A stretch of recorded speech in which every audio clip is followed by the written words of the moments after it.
추석 명절 잘 지내셨습니까? 네, 멀리 지방으로 다녀오신 분들도 계실 것이고 식구들이 집으로 또 오신 분, 그런 가정들도 아마 있으실 거예요. 어찌됐거나 이 명절은 참 바쁘고 즐거운 날인 것 같습니다. 모두들 바쁘게 지내셨을 터인데, 그래도 오늘 수요 예배를 생각하면서 이 자리에 오신 여러분들을 환영하고 축복합니다. 생각보다 많이 오셨습니다. 감사합니다. 예, 올해 우리 교단의 표어가 영적 부흥으로 민족의 동반자 되게 하소서입니다.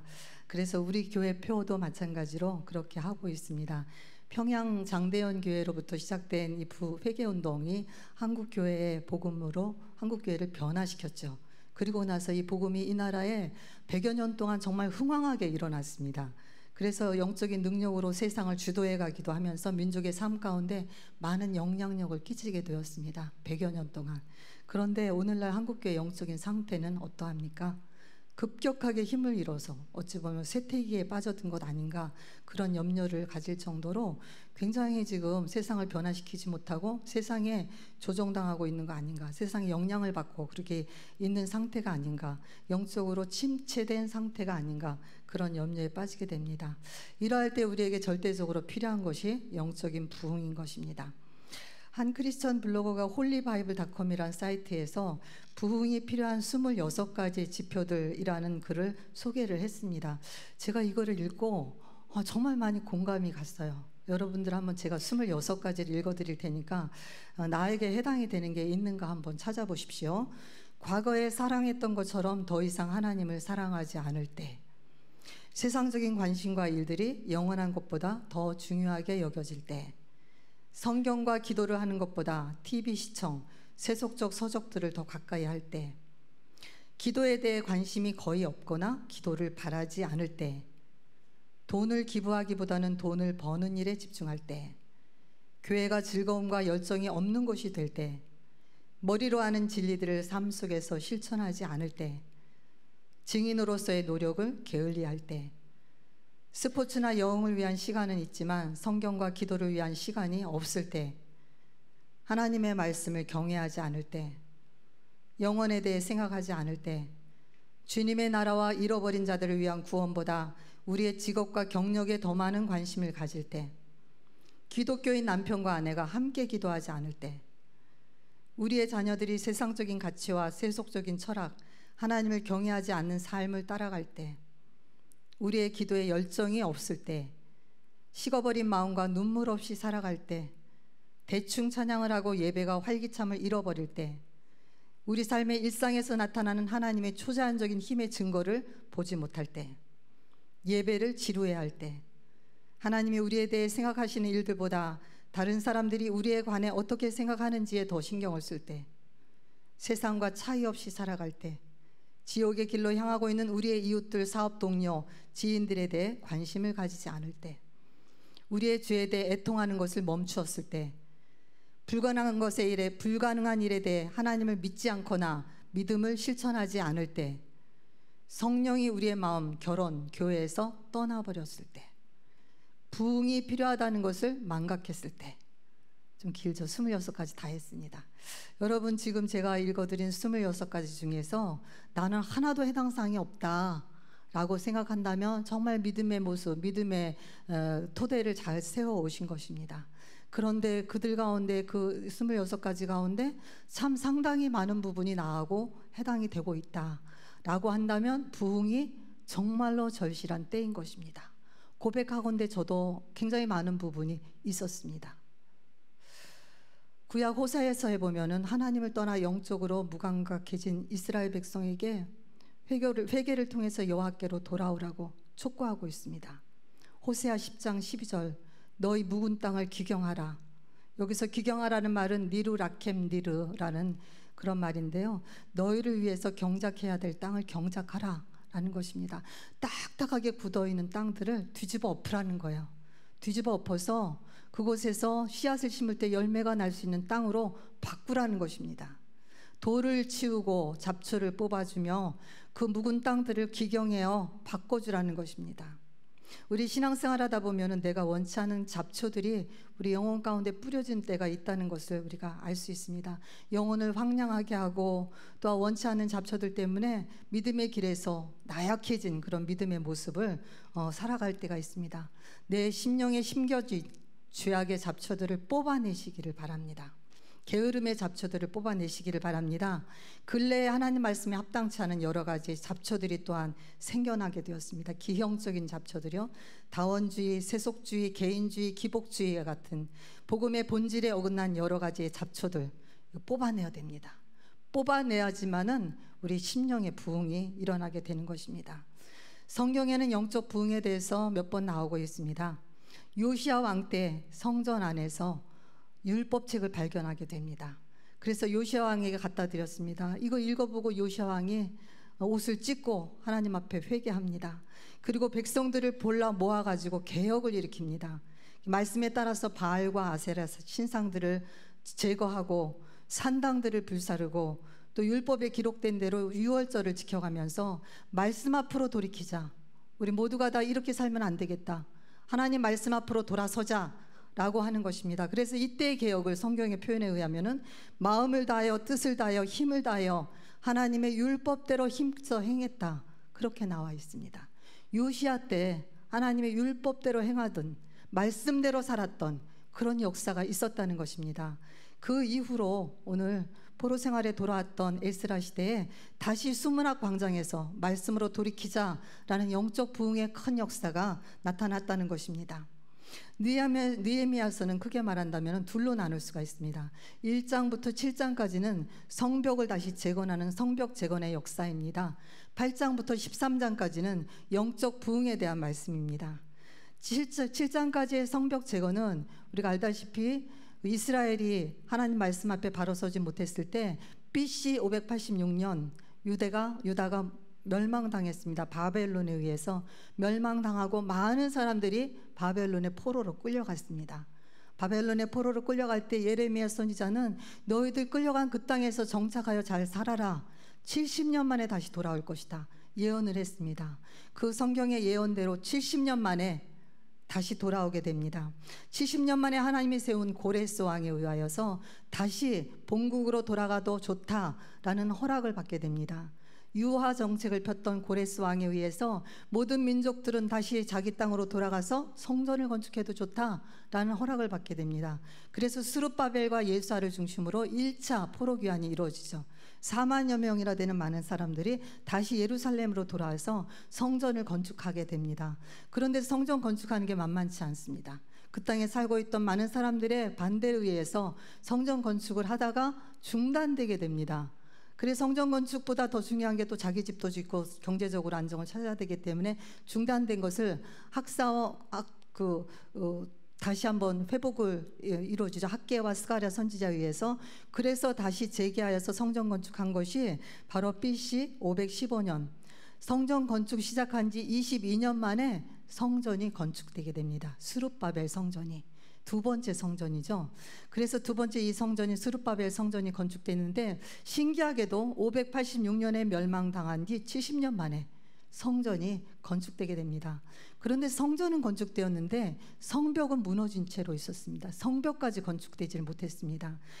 이런 성벽이 무너지게 되면은요, 이 울타리가 없기 때문에 이방 민족의 침입도 당하게 되고 백성들은 굉장히 피폐한 삶을 살게 되고 무너져 있는 그런 상황을 아닥사스다 왕의 술관원으로 있던 느헤미야에게 본국에 있던 사람들이 와서 알려주게 됩니다.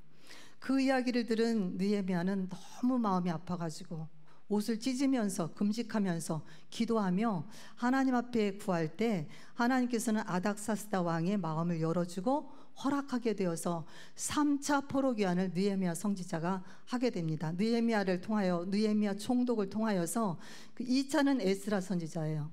3차 느헤미야 총독을 중심으로 하여서 다시 예루살렘으로 돌아와서 성벽을 건축하게 됩니다. 성벽 건축하는 것도 만만치 않아요. 그 땅에 살고 있는 많은 사람들의 반대에 부딪혔고 여러 가지 어려운 난관을 물리치면서 탁월한 느헤미야의 그런 리더십에 의하여서 하나님의 도움에 의해서 52일 만에 성벽을 건축하게 됩니다. 이 성벽은 성전을 건축한 지 또 70년 만에 성벽을 건축하게 됩니다. 성벽을 건축함으로 비로소 성전 중심의 이스라엘 이 공동체의 하나로 되는 그런 역사가 나타나게 되죠. 그래서 이 느헤미야가 참 놀라운 일을 했습니다. 그런데 성벽을 건축하면 이 마음이 시원하고 편안하고 좋을 것 같은데 이 마음이 허전한 거예요. 마음이 허전한 거예요. 왜? 성벽은 건축되었지만 이 무너졌던 이들의 믿음이 회복되지 못했기 때문에 영적으로 굉장히 나약해 있는 자기들의 실상의 모습을 보았기 때문에 이들에게 급한 것이 바로 영적인 다시 한번 일어남, 부흥이 필요했던 것입니다. 우리가 이 땅에서도 마찬가지예요. 교회를 크게 지면 교회가 부흥한다. 또 성도들이 많이 모이면 교회가 부흥한다. 한때는 교회 성전을 크게 건축하는 것이 정말 붐이었습니다. 빚을 얻어가면서 성전을 크게 건축해 놓으면 교인들이 모여든다라는 것입니다. 그래서 많은 교회들이 빚 얻어 교회 지어놓고는 결국 빚 때문에 넘어가 버린 일이 굉장히 많았어요. 이것은 수평이동을 바란 거죠. 작은 개척교회에서 성도들을 옮겨오기 위한 그런 것을 바란 것이죠. 하나님이 원하시는 부흥 절대로 그런 것이 아닙니다. 교인의 수에 따라서 또한 헌금이 많음에 따라서 그것을 부흥이라고 말하지 않습니다.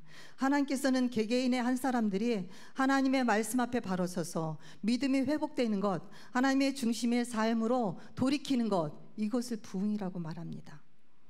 지금 느헤미야 시대 때 이 백성들의 마음이 바로 그거입니다.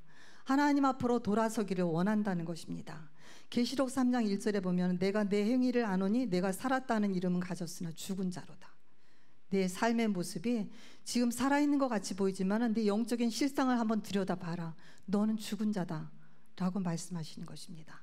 그럴듯한 신앙인의 모습, 종교적인 모습을 가지고 살고 있지만 너 영적인 모습은 죽은 자다 라고 말씀하고 계십니다.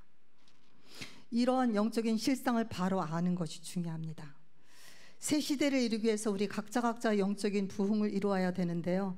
바쁘다는 핑계로 예배 드리는 것이 점점 줄어들고 있다. 예배를 드릴 때 마음이 점점 굳어지고 있다. 이건 내가 지금 굳은 땅이 되어 있다는 것입니다. 교회 다닌다고 해서 또 봉사한다고 해서 내 마음이 지금 옥토라고 말할 수 있습니까? 아니에요. 내 안에 간절함이 사라졌다면, 내 안에 열정이 사라졌다면, 내 안에 주님에 대한 사랑의 마음이 식어졌다면 내 심령은 지금 묵은 땅인 것입니다. 오늘날 우리에게 요청되는 것은 그런 심령을 가진 우리에게 영적인 회복이 일어나야 된다는 것입니다. 누구든지 목마르거든 내게로 와서 마셔라. 그리하면 그 배에서 생수의 강이 흘러나리라 라고 말씀하셨습니다. 그 안에 성령의 생수의 성령의 강이 흘러올 것이다. 목마름을 자각하는 자에게, 주님 앞으로 달려오는 자에게, 내가 지금 목말라 있다는 것을 깨닫는 자에게 성령의 생수의 강을 흐르게 해주리라 라고 말씀을 하고 있습니다. 그러한 내가 지금 목말라 있는지를 모르고 있는 사람에게는요, 이런 하나님의 변화의 역사가 일어날 수가 없습니다. 아주 익숙함에 잠겨있는 자들, 편안한 종교 생활에 익숙해 있는 자들, 이런 자들에게는 변화가 나타날 수가 없는 것입니다. 주님께서 지금 물어보고 계세요. 지금 목말라 있느냐? 너희 심령이 지금 굳은 땅으로 지금 되고 있느냐? 굳은 땅이냐 아니면 옥토와 같은 마음이냐? 우리의 스스로인 영적인 상태를 지금 정확히 보고 있느냐? 라고 지금 물어보고 계시는 것입니다. 제일 중요한 건 내 스스로의 상태를 깨닫는 것입니다. 성벽 제거는 느헤미야의 주도하에 이루어졌지만은 영적 부흥은 학사 에스라의 지도하에 이루어졌습니다. 에스라가 주동이 된 영적 부흥 어떻게 이루어졌는지 오늘 말씀을 통하여서 보겠습니다. 먼저 하나님의 말씀을 알고자 하는 소원을 통하여서 이루어졌다는 것입니다. 영적 부흥이 일어나기 위한 가장 최고의 제일 조건이 지금 계속 제가 강조했듯이 심령에 이 사모함이 있어야 되는 것이죠. 자각함이 있어야 된다는 것이죠. 이대로 살면 안 되겠다. 위기의식이 있어야 된다는 것이죠. 내 삶이 이대로 살면 안 되겠다. 지금 내 무너져 있는 삶, 적당히 덮여져 있는 내 삶. 그래서 예수님이 꾸짖었던 것, 바리새인과 영적 지도자들을 굉장히 많이 여러 번에 걸쳐서 꾸짖었습니다. 뭘 꾸짖었습니까? 그들의 종교적인 행위는 너무나도 훌륭했습니다. 금식 기도했고요, 예배했고요, 기도했고요. 겉으로 드러난 그들의 모습, 적어도 그들의 종교적인 행위는 굉장한 열심이 있었습니다. 그럼에도 불구하고 예수님은 그들을 통렬하게 꾸짖었습니다. 뭘 꾸짖었냐? 그들의 외식에 대해서 꾸짖었습니다. 내 마음이 그 안에 실려있지 않다.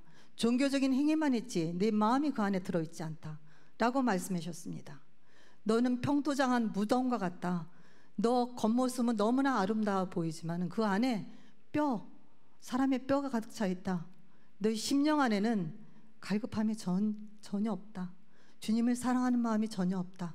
그저 적당한 외식적인 행동만 하고 있다. 그렇게 꾸짖었던 것입니다. 우리 심령 안에 주님에 대한 이런 갈증 있는 마음, 갈급한 마음, 주님 은혜 아니면 나는 살 수 없습니다라는 그런 갈급한 마음, 그것이 있느냐는 것입니다. 오늘 느헤미야 주동하는 이 에스라를 중심으로 하는 영적 부흥에서 가장 중요한 게 그들에게 갈급함이 생겼다는 것입니다. 갈급합니다. 사슴이 시냇물을 찾기에 갈급한 것 같이 내 영혼이 주를 찾기에 갈급합니다 라는 시편 기자의 고백과 같이 그들이 은혜를 갈급해 사모하는 마음으로 그들이 정말 간절했다는 것입니다. 이들이 성벽 건축을 마쳤던 것이 성경에 보면 엘룰월 25일이라고 했어요. 엘룰월은 지금 유대력으로 말한다면 6월 25일인 것입니다. 6월 25일에 성벽 건축을 마쳤습니다. 그런데 이들이 모여들었던 이 날은 언제냐면은 나팔절이 시작되는 절기인 것입니다. 7월 초하루 7월 1일 날 이들이 모여들었습니다. 5일 만에 다시 이들이 모여들었습니다. 왜 모여들었을까요? 하나님의 은혜를 사모하는 마음으로, 하나님의 말씀을 듣고자 하는 마음으로 율법서를 에스라 선지자에게 가져오게 해서 그 율법의 말씀을 듣고자 하는 거룩한 열정으로, 열심으로 그들이 모여들었다는 것입니다. 이때의 부흥은 굉장히 놀라운 거예요. 왜냐하면은 모든 부흥의 공통점은 거의 지도자들이 변화받아가지고 지도자들을 중심으로 해서 부흥이 일어났습니다. 그런데 이때의 부흥은 참 다른 방식이었습니다. 백성들의 마음 가운데 부흥의 열망이 타올랐어요. 그래서 에스라에게 요청을 했어요. 에스라 선지자에게 율법서를 좀 읽어달라고 요청을 했습니다. 백성들이 주도해서 부흥을 일으켰던 부흥입니다. 지도자로부터 일어날 부흥 필요 없습니다. 우리 각자 한 사람의 마음 가운데 거룩한 열망과 열정이, 갈급한 심령들이 생겨날 때 부흥의 물꼬가 열리는 것입니다. 나 한 사람이 변화받을 때, 내가 주님 앞에 바로 서고자 하는 거룩한 열정이 생길 때 나로 말미암아 부흥의 물꼬가 열릴 수 있다는 것입니다. 이 자리에 모두가 다 모여들었어요. 남녀노소, 하나님의 말귀를, 그 말귀를 알아듣는 모든 자들이 모여들었다 라고 했습니다. 모든 백성들이 다 모여들었어요. 대략 오전 6시부터 낮 12시까지 무려 6시간 동안에 하나님의 말씀을 들었다는 거예요. 하나님의 말씀을 듣고자 하는 그런 말씀, 귀 기울여 들었다는 것입니다. 꼼짝 않고 그 말씀을 들었다는 것입니다. 이런 6시간 동안 듣고자 하는 열망은 어떻게 생겨날 수 있을까요? 지금도 복음을 핍박하고 하나님의 말씀을 듣지 못하게 하고 하나님의 말씀을 듣고 예배를 드린 자를 붙잡아다가 순교시키고 죽임을 당하는 그런 나라, 그런 땅에는 이런 거룩한 열망들이 있어요. 말씀을 듣고자 하는 그런 뜨거운 마음들이 있습니다. 생명 걸고 말씀을 받으려고 하고 있습니다. 중국 땅이나 북한 땅 그럽니다. 성경책 한 권 얻는 것이 그들은 천하를 얻은 것보다 더 기뻐하고 그 성경을 읽습니다. 너무 많이 읽어서 성경책이 너덜너덜 다 떨어지게 성경책을 읽고 있습니다. 그 중요한 것, 이것이 세상 어떤 것보다 가장 중요하기 때문에, 가장 가치 있는 것이기 때문에 그거에 대해서 마음을 쏟는 것입니다. 비교급이 아닌 최상급인 것입니다. 하나님의 말씀은 내 삶 가운데 가장 중요한 최상급이고 최고인 것입니다. 그러할 때 그 말씀을 듣고자 하는 열망으로 그 자리에 서서 그 말씀을 들을 수 있다는 것입니다. 우리 영혼도 정말 건강한 사람들은 우리 보면은 밥맛이 좋잖아요. 돌아서면 또 배고파, 또 먹게 되잖아요. 그런데 병이 들거나 몸이 약해지면은요, 입맛이 없어져요. 밥맛이 떨어져 먹고 싶은 생각이 없어집니다. 건강의 척도는 그가 밥을 잘 먹느냐 안 먹느냐, 그거보다 알 수 있거든요. 하나님의 말씀을 정말 갈급한 마음으로 자꾸 먹느냐, 먹어도 또 먹고 싶으느냐. 근데 말씀을 안 읽어도 아무런 마음의 감동이 없고, 말씀을 성경책에 주일날 가져왔다가 딱 갔다가 집에 두고 나서 한 번도 안 들어봐도 아무런 마음의 감동이 생기지 않는다. 그러면은 그 안에 벌써 뭔가 문제가 생긴 것이죠.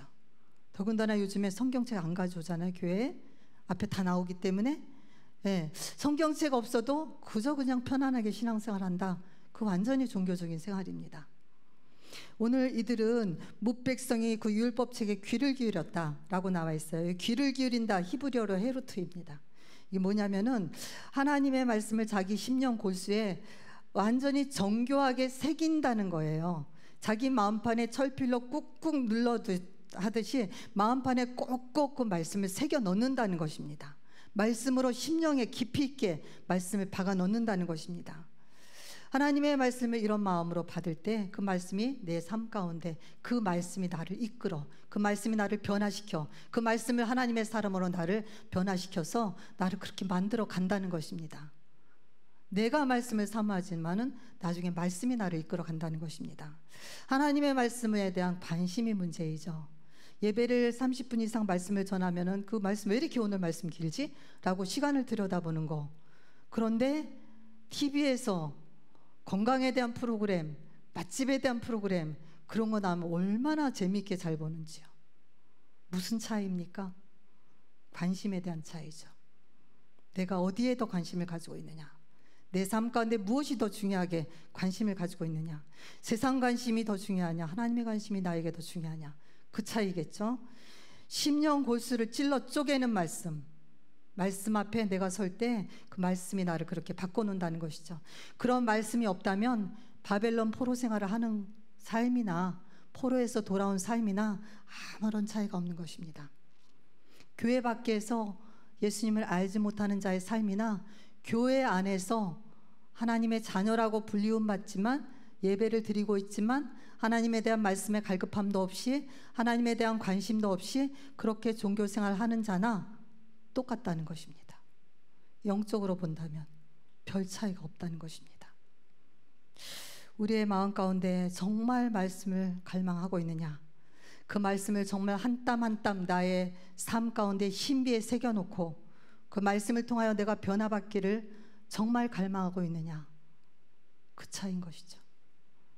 오늘 느헤미야 시대 때 이 백성들은 그렇게 말씀을 들었다는 것입니다. 하나님의 말씀을 경외함으로 받았다는 것입니다. 여기에 에스라 선지자가 학사 에스라예요.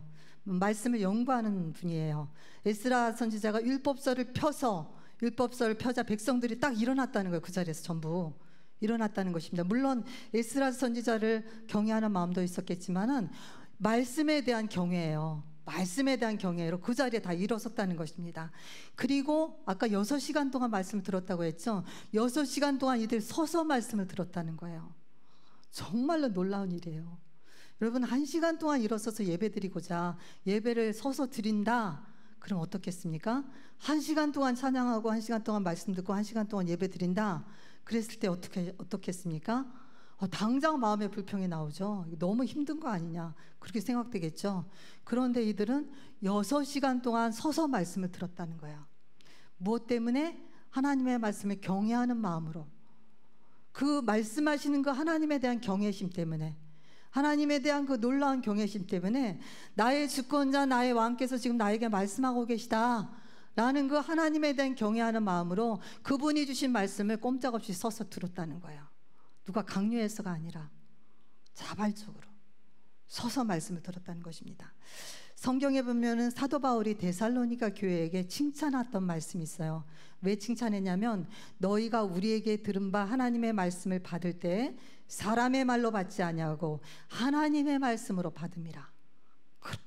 그렇게 칭찬을 했습니다. 사람이 하는 말이 아니라 그 말을 전해주는 사도 바울을 바라보고 그 말을 들은 게 아니라 하나님이 나에게 주신 말씀으로 받았다라는 것입니다. 그렇다면은 강단에서 누가 말씀을 선포하든 간에 하나님의 말씀으로 받는다면은 하나님이 주신 말씀이에요. 지금은 하나님의 말씀의 홍수 속에 있습니다. 내가 말씀을 듣고자 하면 유튜브를 통하여서 기독교 TV 방송을 통하여서 뭐 어디를 통해서 말씀을 들을 수가 있어요. 그런데 홍수 속에 먹을 물이 없다고 하듯이 양식이 없어 주림이 아니고 물이 없어 가람이 아닌 하나님의 말씀을 듣지 못한 기갈에 지금 빠져 있다는 것입니다. 영적인 그런 기갈에 영혼은 말라 있다는 거예요. 말라서 폐폐 말라 있습니다. 왜 말라 있습니까? 말씀이 넘쳐나는데 왜 우리 영혼은 말라갑니까? 하나님의 말씀은 도처에 넘쳐 있는데 왜 우리 영혼은 지금 말라 있습니까? 바로 하나님이 나에게 주신 말씀을 받지 못하기 때문입니다. 하나님이 나에게 주신 하나님의 말씀, 주여 말씀하옵소서 주의 종이 듣겠나이다. 순종하는 마음으로 받는 그 하나님의 말씀을 받지 못하기 때문입니다. 일반적인 로고스의 말씀은 많지만 하나님이 나에게 주신 그 레마의 말씀을 받지 못하기 때문입니다. 하나님이 나에게 주신 영적인 음성을 듣지 못하기 때문이라는 것입니다. 하나님의 말씀을 바르게 들을 때, 바르게 깨달을 때 나의 심령 가운데 그러한 변화가 나타난다는 것입니다.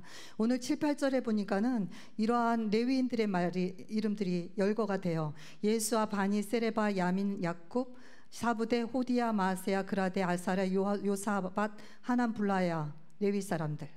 예, 우리들 이름 부르기도 어렵죠. 그런데 이분들이 했던 역할이 있었어요. 무슨 역할이냐면은 이 서 있는 사람들에게 율법을 깨닫게 해줬다는 거예요. 율법의 말씀을 읽어주는 건 에스라 선지자가 읽어줬는데 중간중간 군중사에 중간중간 서 있던 레위 사람들이 했던 역할은 그들에게 그 선포됐던 율법의 말씀을 잘 알아들을 수 있도록 해석해 줬다, 깨닫게 해줬다라는 것입니다. 왜냐하면은 이 율법의 말씀은 히브리어로 읽어주었을 것입니다. 그런데 바벨론에 포로 생활하다 돌아왔던 사람들은 아람어를 많이 썼어요. 그래서 히브리어로 했던 말들을 알아듣지를 못했어요. 지금 이 자리에서 제가 영어로 설교를 한다 또는 프랑스어로 설교를 한다 하면 몇 분이나 알아들을 수 있을까요? 아마 몇 분은 알아들을 수 있을 수도 있겠지만 아마 대부분은 못 알아듣겠죠. 중세시대 때 사제들이 라틴어로 된 성경을 읽어줬을 때 라틴어를 모르는 많은 사람들은, 대부분의 모든 사람들은 아무런 영적인 감각이 없었어요. 못 알아듣기 때문에. 근데 오늘 레위인들이 했던 역할이 바로 말씀을 알아들을 수 있도록 해석해 주는 역할을 했습니다. 바로 영적 지도자들이 하는 역할이 바로 그겁니다. 하나님의 말씀을 읽는데 이게 뭔 말인지 잘 못 알아듣겠다. 말씀을 읽기를 읽었는데 이걸 잘 못 알아듣겠다라는 그런 말씀들 많이 하시죠. 영적 지도자들의 소명은 바로 이 말씀을 잘 깨닫게 하는 것, 나에게 주신 하나님의 말씀으로 잘 이해되도록 잘 설명해주고 적용시켜주는 것, 그 역할이 바로 영적 지도자인 것입니다. 영적 부흥은 이와 같이 말씀이 나의 심령 안에 들어올 때, 나의 심령 안에 들어와서 말씀을 통하여 내 심령들, 내 영혼이 수술되어질 때 내 영혼이 변화받기 시작한다는 것입니다. 그래서 히브리서 4장 12절, 하나님의 말씀은 살았고 운동력이 있어 좌우에 날선 어떤 검보다도 예리하여 혼과 영과 및 관절과 골수를 찔러 쪼개기까지 하며 또 마음의 생각과 뜻을 감찰한다. 개역 한글판으로 읽었습니다. 우리의 심령 골수를 찔러 쪼갠다. 하나님의 말씀은 우리를 그렇게 변화시킨다. 우리를 하나님의 말씀으로 우리를 수술시킨다. 그렇게 말씀하고 계십니다. 하나님의 말씀을 깨닫는 순간 나의 실상을 돌아보게 되고 내 죄를 깨닫게 되고 하나님의 말씀 앞에 나를 적용시켜서 내가 변해야 될 부분이 무엇인가를 깨닫게 해주는 것, 이게 말씀의 능력인 것입니다. 말씀을 지식으로 받으면 아무 소용이 없습니다. 말씀을 줄줄줄 암송해 그 말씀을 많이 아는 것과 말씀을 깨닫고 삶이 변화받는 것과는 다른 것입니다. 많이 말씀을 통독해서 많이 말씀을 아는 것도 중요합니다. 많이 암송하는 것 중요합니다. 그런데 그보다 더 중요한 것은 말씀을 통하여 내가 변화받는 것이 중요한 것입니다.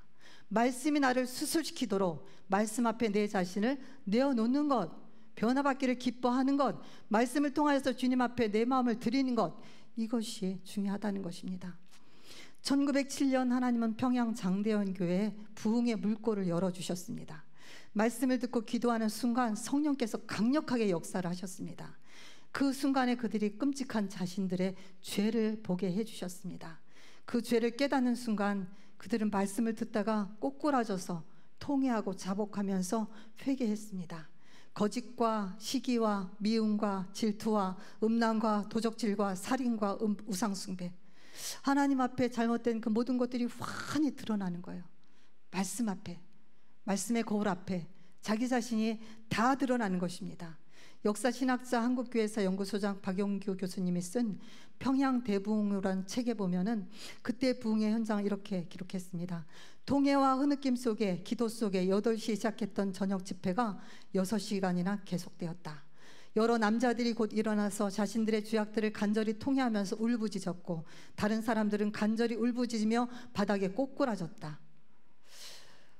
영적 부흥은 참된 회개를 동반하는 것입니다. 여러분, 이렇게 말씀 앞에 통회하고 자복했던 적이 언제 있었습니까? 그런 적이 있었습니까? 그런 적이 있었습니까의 과거형입니까? 지금도 하나님의 말씀을 들으면은 그 말씀을 통하여서 내 자신을 돌아보게 됩니까? 이것이 굉장히 중요한 것입니다. 제가 아까 26가지 쭉 읽어드렸었잖아요. 굳어있는 마음, 묵은 땅, 딱딱하게 굳은 땅, 그런 마음 안에는 말씀을 들어도 전혀 마음에 감각이 안 생기는 것입니다. 내 스스로가 지금 그렇게 되면은 지금 절박하고 절실한 때인 것입니다. 변화받기를 소원해야 될 때인 것입니다. 주님, 저를 좀 변화시켜 주십시오. 주님, 이대로는 안 되겠습니다. 하나님, 나를 좀 변화시켜 주십시오. 그렇게 주님 앞으로 돌이킬 때인 것입니다. 이날은 주의 거룩한 날이니 슬퍼하지 말라. 너무 통회하고 자박하고 하나님 앞에 울부짖으니까는 자제시켰어요. 이날은 거룩한 성일이다. 슬퍼하지 말라. 여호와를 기뻐하는 것이 너희 힘이다 라고 그렇게 에스라 선지자가 일깨워줬습니다. 여러분, 회개하고 나서 죄 사함 받은 사유함의 은총을 깨달으면 그때부터 오는 게 뭐냐면 기쁨이에요. 하나님, 나를, 이 부족한 죄인을, 이 엄청난 죄인을 하나님 용서해 주셨구나. 십자가의 은혜가 나에게 적용된 순간에 우리에게는 죄사함의 은총이 우리의 마음 가운데 깨닫는 순간에 기쁨의 샘이 터지게 돼요. 감사의 샘이 터지게 됩니다. 하나님, 나를 구원시켜 주셨군요. 하나님이 나를 용납해 주셨군요. 하나님, 나를 받아주셨군요. 그렇게 기쁨의 샘이 터지게 됩니다. 너무나도 감사하여서 하나님 앞에 기뻐하며 춤추게 됩니다. 오늘 바로 이 상황이에요. 너무 기뻐서 이 모든 백성들이 같이 기쁨을 나눈 것입니다. 여호와를 기뻐하는 것이 너희 힘이다 라고 말씀하는데요, 우리의 힘은 뭐가 있을까요? 돈 많이 버는 것, 출세하는 것, 높은 자리에 올라가는 것, 그럴 때 우리의 힘을 얻게 되는 것입니까? 오늘 말씀해 보면 여호와를 기뻐하는 것이 우리의 힘이다라는 것이죠. 여호와로 말미암아 그 하나님이 나의 하나님이 되는 것을 깨닫는 순간 그것만큼 큰 힘은 없습니다. 우리의 삶엔 여전히 문제가 있어요. 여전히 어려움이 있습니다. 여전히 고통스러운 현실이 있습니다. 그런데 이런 문제 가운데 우리가 기쁨을 찾을 수 있는 것, 그 바로 주님이 나와 함께 하신다는 것을 깨닫는 순간, 하나님이 나의 하나님을 깨닫는 순간, 그것이 우리의 힘인 것입니다. 그것이 우리를 절망 가운데 기쁨으로 회복시켜주는 능력이라는 것입니다. 기쁨을 회복하는 그런 것은 바로 주님이 나와 함께 하시기 때문에, 주님의 손으로부터 오는 어떤 선물, 주님으로부터 오는 어떤 결과물, 그게 아니라 주님이 나와 함께 하시기 때문에, 그 모든 것을 만드신 그 주님이 나와 함께 하시기 때문에, 나를 구원해 주시고 내 죄를 사해 주신 그 주님이 나와 함께 하시기 때문에, 그렇기 때문에 힘을 얻는 것입니다. 그렇기 때문에 기쁨을 얻는 것입니다. 오늘 이스라엘 백성들은 그런 기쁨을 서로 공유했습니다. 그리고 연약한 자들에게 먹을 것을 나눠줬습니다. 기쁨을 회복하고 믿음을 회복되면 그 공동체가 살아나게 되어 있습니다. 서로 간에 공유하여 서로 약한 지체를 붙잡아주고 서로 회복시키는 그런 공동체 안에 생명이 생명을 낳고 생명이 생명을 살리는 그런 역사가 나타나게 되어 있습니다. 나로 말미암아 또 다른 생명들을 살릴 수 있는 그런 능력이 그 공동체 안에 회복되는 것입니다. 공동체 안에 자꾸 어려움이 생긴다, 문제가 생긴다, 영적 부흥이 필요한 때인 것입니다. 영적 부흥이 일어나면 그 공동체에 힘이 생겨요.